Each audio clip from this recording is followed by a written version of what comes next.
Hello guys welcome to my mini blog आस ये blog रे देखमा मुई सकालू सकालू बाहरी पड़सी मोर ड्यूटी निके जीवार लगी गला बाटे के नड़ो क्रॉस के नड़ो जैसे आस देखमा just Lakshmi talkies road cross करला परे तमे देखि पातो इटा होजे समलपुर मुदीपड़ा पेट्रोल पंप छक के क्रॉस करला परे मी धरी पकासे पानटाकी रोड टिक्के आके गला परे तमे देखि पातो राइट साइड रे पड़सी हनुमान मंदिर दिल्ली में बाटो गला परे हनुमान मंदिर दर्शन करला परे तिलकटे माखी कर बाहरी पड़सी जनता आम मेडिकल गेट पास के पहुंची कि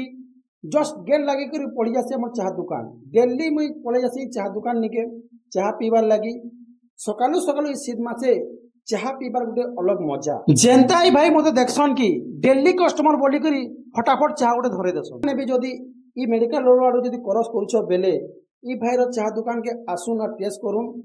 बहुत बढ़िया क्वालिटी रे बनासन निजे आसिक निजे टेस्ट करि पारू।